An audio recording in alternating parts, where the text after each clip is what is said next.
ठीक है, CGL CPO और भैया स्ट्रेटेजी बता रहे हैं।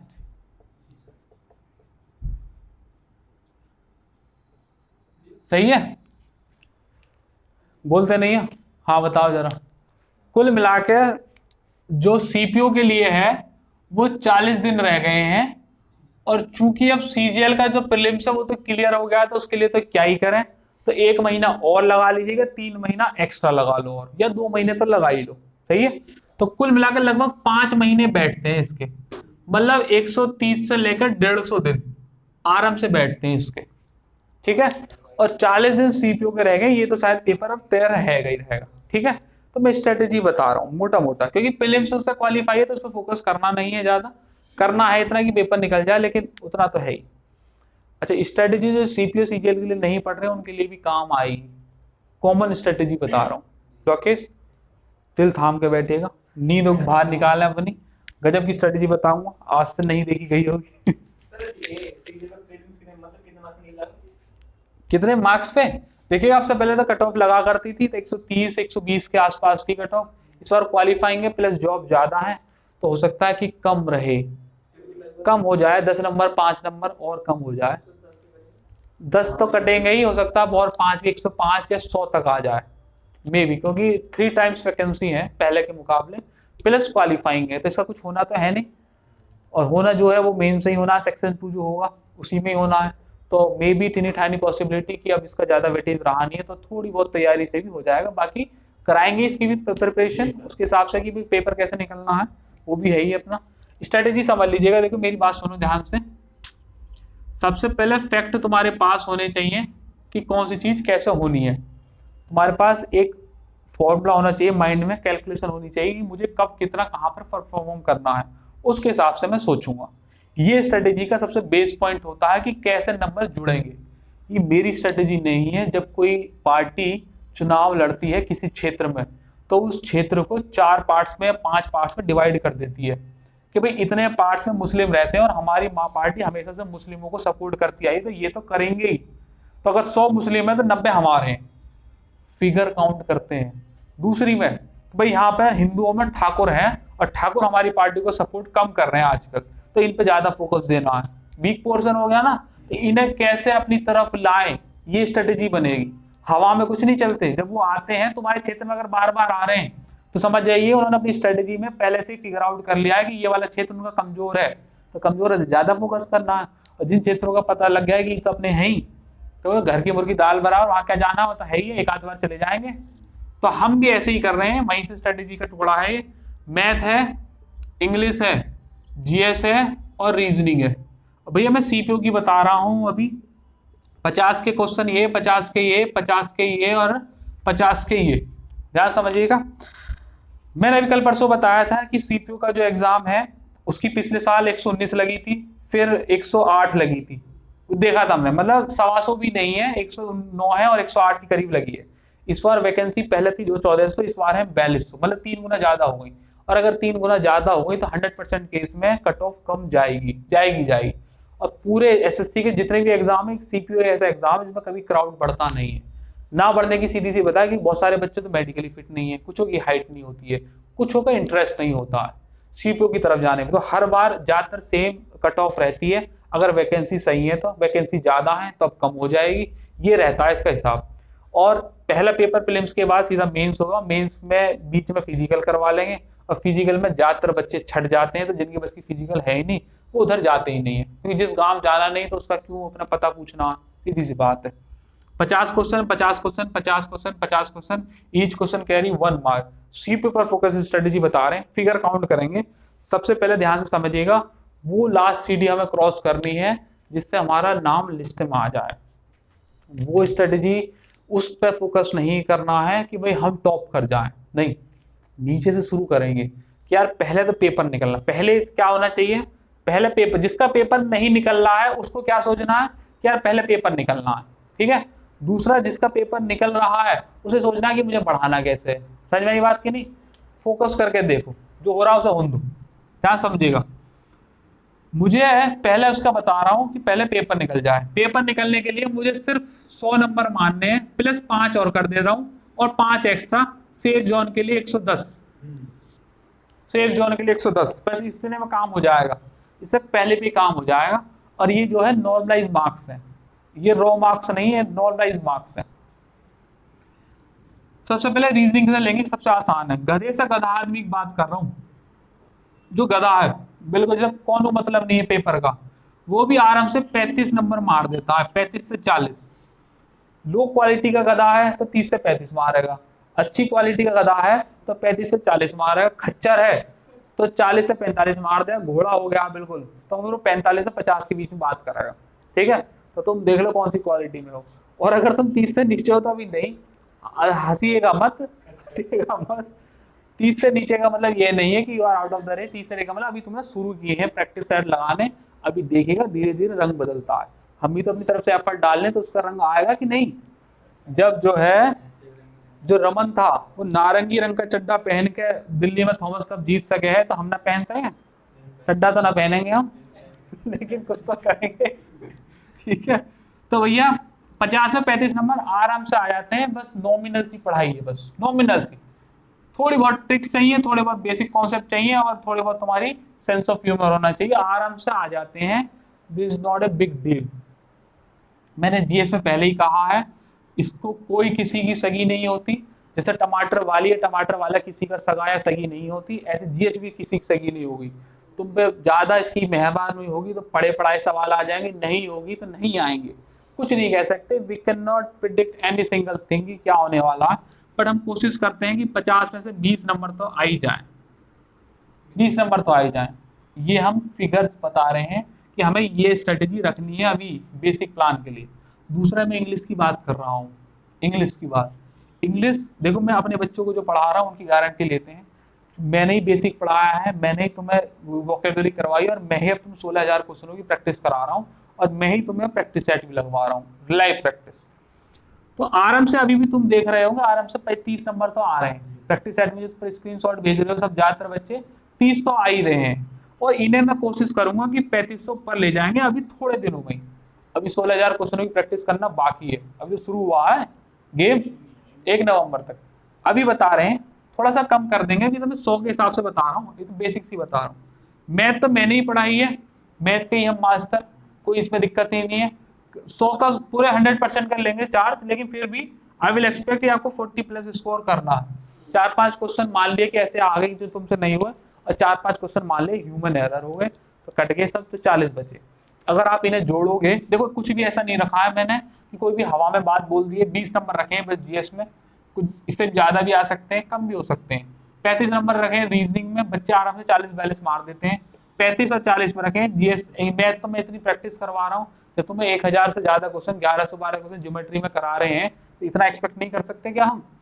700-800 सवाल जिग्नोमेट्री में, 700-800 सवाल अलजेब्रा में करवाएं, हाइट एंड डिस्टेंस में करवाएं, तो इतना तो कर सकते हैं। टोटल कितने हो गए नंबर बताएं जरा? 130। टोटल नंबर हो गए 130, और ये बस बहुत नॉमिनल सा है, कुछ भी ज्यादा एफर्ट नहीं है। मैंने तुम्हें बताया कि तुम्हारा स्कोर 150 से ऊपर लेके जाएंगे, अभी फिलहाल 130+ आ रहा है। अब हमें सिर्फ पेपर निकालने के लिए 110 चाहिए। यहाँ समझना, यहाँ समझना एक मोटी सी बात, ये है रॉ मार्क्स जो तुम लेकर आए हो। जब ये रॉ मार्क्स में नॉर्मलाइजेशन जुड़ जाएगा तो ये स्कोर अपने आप नॉर्मलाइज होके 10 से 15 नंबर बढ़ जाता है, तो मैं 12 नंबर मान लेता हूँ, 142 के आसपास हो जाएगा। और ये 110 जो कट ऑफ है ये है नॉर्मलाइजेशन की, नॉर्मलाइजेशन कट ऑफ है, नॉर्मलाइज कट ऑफ है। तो जो रॉ मार्क्स की कट ऑफ होगी तो लगभग 100 पे ही वेरी करेगी, लगभग, और 100 से भी कम करेगी। तो ओवरऑल तुम्हारी जो बेसिक स्ट्रेटेजी है उसमें 42 नंबर का डिफरेंस आ रहा है, तुम 42 नंबर आ गए। अब ये तो मैंने बात बता दी जो मैं तुम्हें नॉमिनल स्तर पर ले रहा हूँ।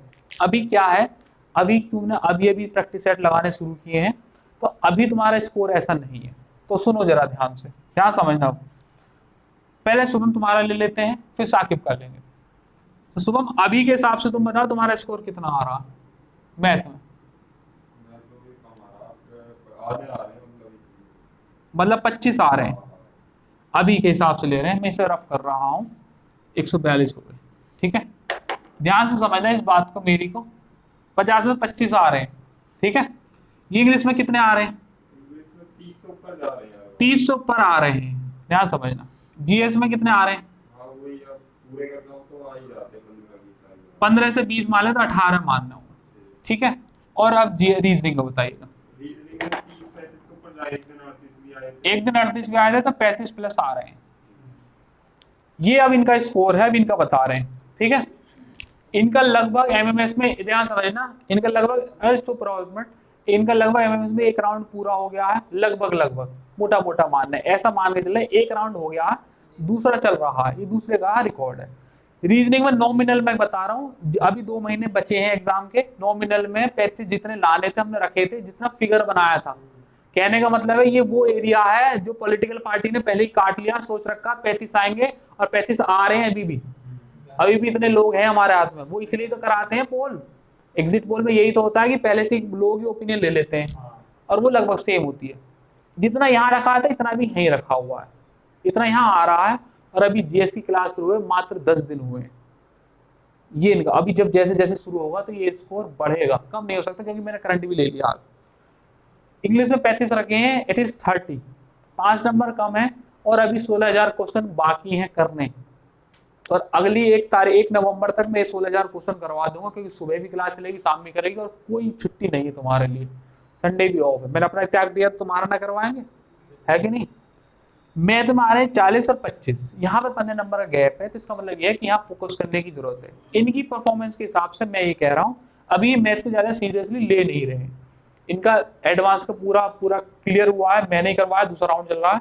अर्थमेटिक का इनका थोड़ा सा रह गया है, होते ही ये स्कोर 100% 40 प्लस चला जाएगा, क्योंकि पीडीएफ की दबादब चल रही है। अगर इनके स्कोर की बात करें तो कितने बैठ रहे हैं ये, सिर्फ इनके बच्चे का स्कोर का बता रहे हैं, जो बच्चे का है कितने दे रहे हैं ये, कितने 108 बैठ रहे हैं। और मुझे ये 108 रॉ मार्क्स है, 108 रॉ मार्क्स हैं, और रॉ मार्क्स के हिसाब से मुझे यहाँ पे सिर्फ 100 चाहिए थे, ये तो नॉर्मलाइज कट ऑफ थी। तो इसका मतलब ये है कि अभी 2 महीने पहले जो इतनी तैयारी है उसके हिसाब से ये सेफ जोन में चल रहे हैं।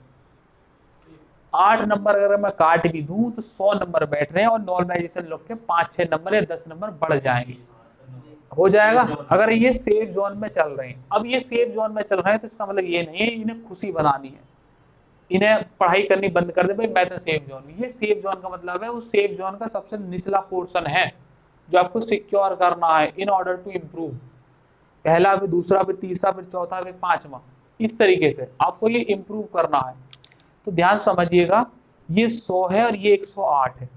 सेफ जोन में 8 नंबर काट भी दिए तो 100 बचेंगे, नॉर्मलाइजेशन नंबर जुड़ेगा तो 7-8 नंबर बढ़ जाएंगे। ये आज की कंडीशन है। अब मैंने क्या बता रखा है इन लोगों जो सीपीयू वाले बच्चे हैं उनको ये बता रखा है कि हर ऑल्टरनेट डेज पे तुम्हें सेट लगाना है। ऑल्टरनेट डेज पे, साकिब जरा ध्यान से फोकस करो, तो क्या देख रहे हो तुम, मोबाइल को नहीं देखना है।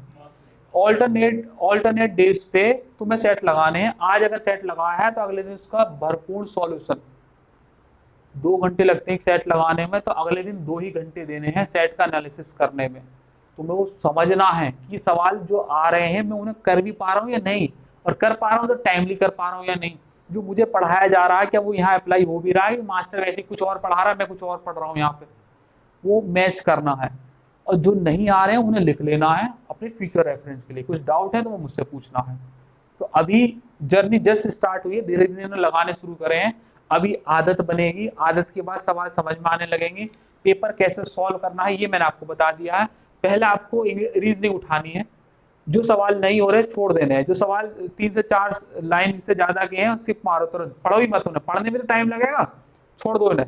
सीरीज के सवाल पहली बार में हो तो ठीक, नहीं तो स्किप। दूसरे में मैथ, जो जो सवाल आते हैं वो सब कर दीजिएगा। सिंप्लीफिकेशन सवाल स्किप मारने हैं, ज्योमेट्री के सवाल स्किप मारने हैं, क्योंकि ज्योमेट्री के सवाल पहले पढ़ोगे, फिर डायग्राम ड्रॉ करोगे, फिर डिसाइड करोगे सवाल होगा या नहीं होगा।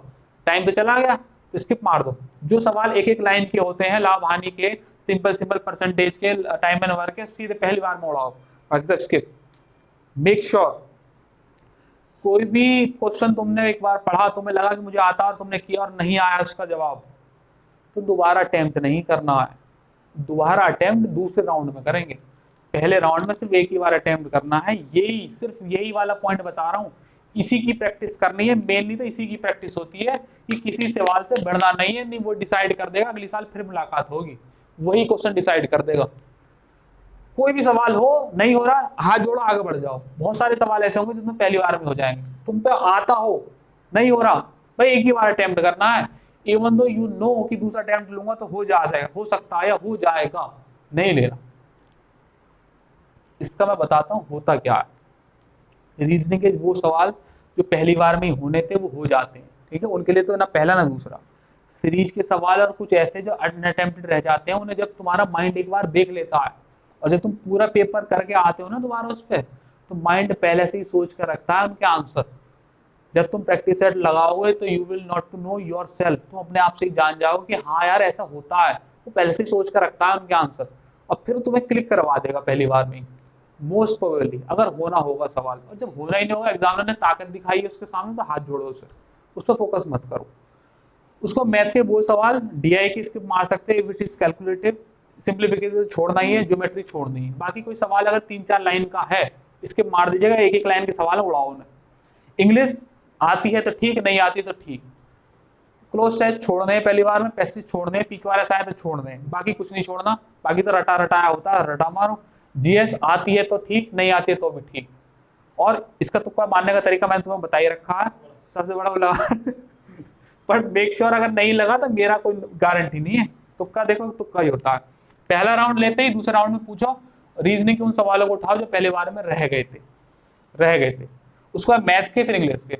हर बार में तुम्हें यही प्रैक्टिस करनी है कि यार जो सवाल मुझसे नहीं हो रहा, मुझे लड़ना नहीं है उससे। अपनी ईगो पे नहीं लेना कि यार ये 50 सवाल मुझसे नहीं हुआ, ईगो पे नहीं लेना, नमस्ते करनी और आगे बढ़ जाना है। तो अगर आप अभी इतने स्कोर पे हो तो भैया 5 fits and start slowly gradually तुम धीरे धीरे बढ़ने लगोगे और तुम्हारा स्कोर इन फिगर्स में चला जाएगा। और अभी समय बहुत है, वैसे तो समय कम है, लेकिन हम जिस हिसाब से पढ़ाई कर रहे हैं, जिस हिसाब से तुम्हारी स्ट्रेटेजी तुम्हें बताई गई है, उस हिसाब से बिल्कुल परफेक्ट चल रहे हो। और तुम अपने आप जान जाओगे अभी अक्टूबर महीने में समीकरण बदल जाएंगे, स्कोर एकदम से भी बढ़ जाता है और एक एक करके भी बढ़ता है। अगर आप एनालिसिस अच्छे से कर रहे हैं तो आप स्कोर एकदम से बढ़ेगा। ध्यान समझिएगा, बहुत सारे सवाल इनमें ऐसे होंगे जो तुम में आते होंगे और हबड़ दबड़ में या पूरा सवाल पढ़ने ना वजह की वजह से गलत कर दोगे, वो चीजों से बचना है। उन चीजों में तुम्हें अपनी अवेयरनेस लगवानी है, इसमें कोई मास्टर कुछ नहीं कर सकता, it will come to you through practice and your awareness. ध्यान समझ, इसे मैं वर्क कर रहा हूँ, ठीक है, ध्यान समझिएगा। एग्जाम में देखिएगा वो हथियार क्या कहता है, तुम्हें ललचाएगा, कुछ भी कहेगा कि भैया ए की वैल्यू 12 है, बी की वैल्यू 18, सी की वैल्यू 24, तो ए अनुपात सी अनुपात बी बता दीजिएगा। बच्चे के दिमाग में जबरदस्त में होता है कि भाई तीनों के मान, तीनों के रेशियो पूछे और ABC निकाल देगा वो। बीच में एक नंबर चेंज कर देता है ACB, या फिर एक और डाल देगा D की वैल्यू कर देगा 30 और पूछेगा A अनुपात B अनुपात D अनुपात C। बच्चे के दिमाग में क्या क्या ABCD पूछा है, खराक से लगा दो। अब पहला ऑप्शन वही रखा मिलेगा और तुम्हें आता हुआ सवाल तुमसे गलत करवा लेगा, तुम्हें धोखा देके तुमसे पढ़वाएगा सवाल कि हाँ ये होता है, लास्ट में एक वर्ड इस्तेमाल कर देगा कौन सा नहीं होता। तुम पहले उसमें चूज कर दो कि यार ये होता है, जबकि उसमें पूछा ये है कि कौन सा नहीं होता। तो तुम्हें अवेयरनेस बढ़ा के रखनी है, अवेयरनेस तुम्हें 5 से 10 नंबर बढ़वा के दे देगी आराम से। किसी भी सवाल पर फोकस ज्यादा देर तक नहीं करना है। और दूसरा, ये तो बात रही तुम जो सेट लगा रहे हो इसके हिसाब से जो मैंने बता दी। अब ये तो स्ट्रेटेजी हो गई अटेम्प्ट कैसे करें, और दूसरी स्ट्रेटेजी समझ लो कि इसके साथ पैरेलली क्या करना है। पैरेलली क्या करना है, पैरेलल में क्या चला है, क्या समझिएगा।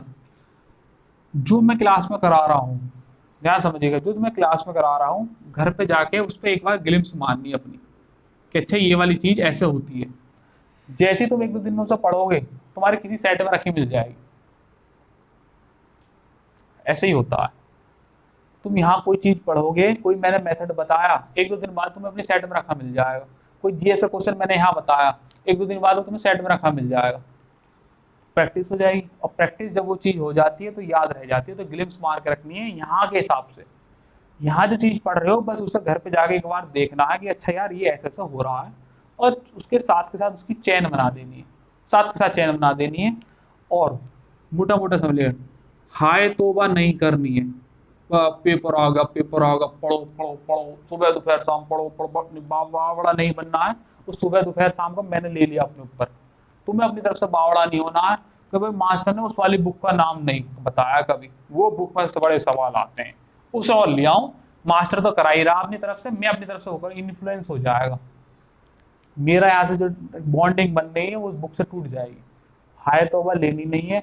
कोई मार्केट में कोई कह रहा है कि वो कह रहा है कि भैया वो बहुत बढ़िया है तो वो अच्छा है, उसके लिए अच्छा है, तुम्हारे लिए वही अच्छा है जो तुम एमएस में पढ़ रहे हो, तुम्हारे लिए वही अच्छा, उसी पे ही तुम्हें फोकस करना है। कोई बाहर अच्छा पढ़ा रहा है तो भाई ठीक है तू पढ़ाता है, हम तुझे अपने वाले भरोसा है, मुझे अपने वाले पे भरोसा है, भरोसा का मैंने तुम्हें बता ही दिया है, वह जो आएगा उस हिसाब से आएगा। तो तुम्हें हाय तौबा नहीं लेनी है, आराम से, जैसे सौरभ को बताया था, खूब गेम भी खेलना है, पढ़ना भी है, सोना भी है, लेकिन तब जब मेरा काम हो जाए, काम हुआ नहीं पूरा और तुम खेल रहे हो गेम, काम हुआ नहीं है तो बेवजह हेडेक हो जाएगी, स्ट्रेस बढ़ सकती है।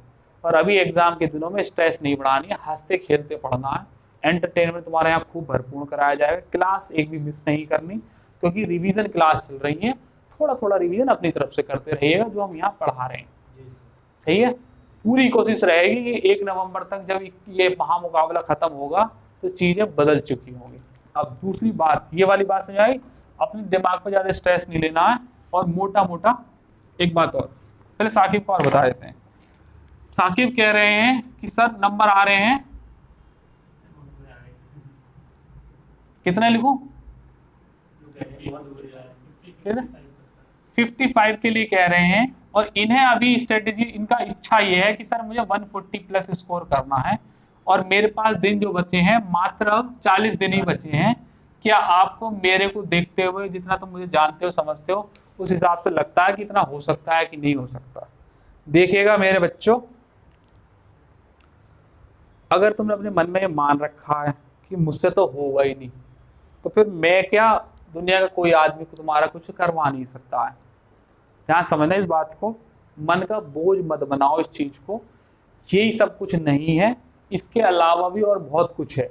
अपने मन में ये मत करो कि मुझसे तो नहीं होगा, तुमसे मैंने उस दिन